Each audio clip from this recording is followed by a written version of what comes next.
મિત્રો આપ જોઈ રહ્યા છો તહેલકા ન્યૂઝ. હું છું એન્કર કવિતા પટેલ. હવે જોઈએ અગત્યના સમાચાર.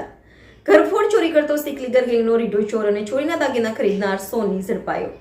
દરમિયાન બંધ મકાનોને નિશાન બનાવી ચોરીની ઘટનાને આપતો હતો અંજામ. મકરપુરા પોલીસે રીઢા આરોપી કરમાસિંહ દુધાણી સિકલીગરની ધરપકડ કરી.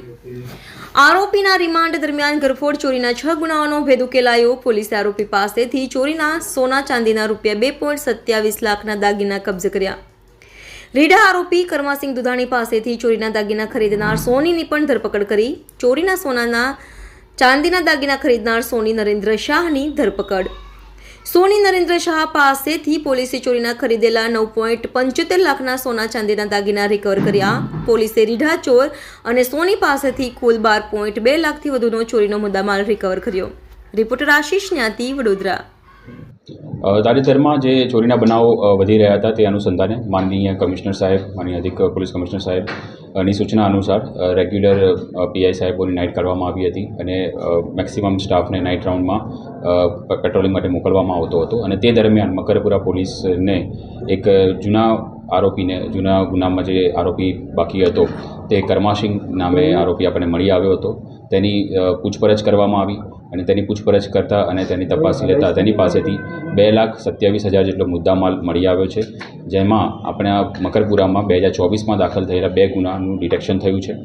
તેની પૂછપરછ કરતાં તેના રિમાન્ડ માંગવામાં આવ્યા હતા અને તેના રિમાન્ડમાં તેની જ્યારે વધારે પૂછપરછ કરવામાં આવી તો તેણે પોતાનો જે ચોરી કરેલો મુદ્દામાલ હતો તેને એક નરેન્દ્ર શાહ કરીને સોની છે તેમને વેચેલો હતો અને તેમની પણ પૂછપરછ કરવામાં આવી અને તેમની જ્યારે તપાસ કરવામાં આવી ત્યારે તેમની પાસેથી અન્ય 19 સોના ચાંદીના દાગીના મળી આવ્યા છે, જેની કિંમત 9,75,000 આસપાસની થાય છે. સર, આની સાથે અન્ય કોઈ પણ ટોળકી કે બીજા સાગરીતો એના આજે કરમાસિંહ સિકલીગર છે તેનો ભાઈ ચંદનસિંહ અને એનો મિત્ર ગોવિંદસિંહ એમ 3 જણની ટોળકી છે જે અન્ય અલગ અલગ જગ્યાએ રાત્રિના સમયે ઘરફોડ કરે છે. એક આરોપી આપણને મળી ગયેલ છે, કરમાસિંહ નામ છે. અન્ય ચંદનસિંહ અને ગોવિંદસિંહ નામના આરોપી પકડવાના બાકી છે. ભૂતકાળમાં એની વિરુદ્ધમાં ગુનો દાખલ થયેલો છે અને જેટલી તપાસ હાથમાં આવી છે તે પ્રમાણે ભૂતકાળમાં એની વિરુદ્ધના 1-2 ગુના સામે આવ્યા છે.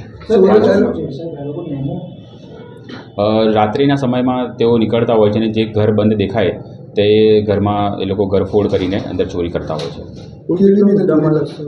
તેમની પાસે દરવાજો તોડવા માટેનું જે ડિસ્મિસ વાપરતા હોય છે તે અને હથોડી જેવા સાધનો એની પાસેથી મળી આવ્યા છે. સર, આજે ચોરીનો માલ ખરીદતો હતો એમની સામે કોઈ કાર્યવાહી?